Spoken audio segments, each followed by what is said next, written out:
নমস্কাৰ। এই ঘূৰি থকা লং প্লেয়িং ডিস্কখন আপুনি চিনি পাইছেনে? এনে এক দিন আছিল যিকণ সময়ত আমি বহুত সৰু আছিল। সেই সময়ত ইয়াক ৰেকৰ্ড প্লেয়াৰ, কল গান ইত্যাদি নামেৰে জনা গৈছিল।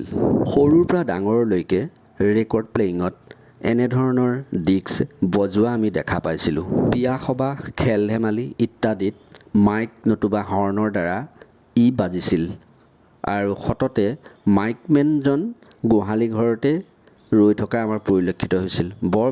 বৰ বেছিদিন আমি ইয়াক পোৱা নাছিলোঁ। খুব বেছি আমি 2 বছৰমানহে পাইছিলোঁ। তাৰ পাছতেই বেলেগ বেলেগ ধৰণৰ গীতৰ সা সৰঞ্জামবিলাক আহিছিলে। এই ক্ষেত্ৰত যদি আপোনাৰ অভিজ্ঞতা বা আপুনি দীৰ্ঘদিন ধৰি পেলাই এনেধৰণৰ ৰেকৰ্ড প্লেয়াৰ বা লং প্লেয়িং ডিস্ক ইত্যাদিৰ বিষয়ে আপুনি জানে, আমাক জনাবচোন।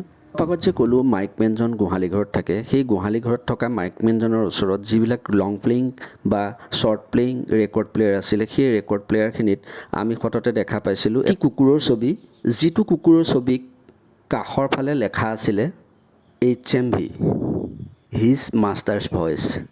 HMVৰ বাহিৰে বেলেগ কিবা ৰেকৰ্ড প্লেয়াৰৰ কোম্পানী আছিল যদিও বৰ বিশেষ নাজানো। এই সম্পৰ্কে যদি কোনোবাই জানে আমাক জনাব। এই ৰেকৰ্ড প্লেয়াৰসমূহ দেখি পেলাই সৰুতে আমি বৰ আচৰিত হৈছিলোঁ। কেনেকৈনো এই গানসমূহ বাজে তাকেই আমি ভাবি চিন্তি দিন ৰাতি পাৰ কৰিছিলোঁ। তাৰ পাছতে টেপ ৰেকৰ্ডাৰ আহিলে, কত যে কি আহিল, পেন ড্ৰাইভ আহিল, এতিয়াতো আৰু ক'বই নালাগে। MP3ৰ পৰা একেবাৰে আপুনি ইউটিউবত সকলো গান আপুনি উপলব্ধ আৰু আপুনি শুনিব পাৰে। কল গান, ৰেকৰ্ড প্লেয়াৰ আৰু ইয়াক সংলগ্ন যন্ত্ৰপাতি সম্পৰ্কে মোৰ এক থুলমূল এয়া আভাসহে। কোনোবাই যদি এই সম্পৰ্কে কিবা তথ্য জানে আমাক জনাই যেন। কাৰণ এই সম্পৰ্কে জানিবলৈ হ'লে এই কল গান, ৰেকৰ্ড প্লেয়াৰৰ যুগটো আমি বৰ বেছিদিন নাপালোঁ।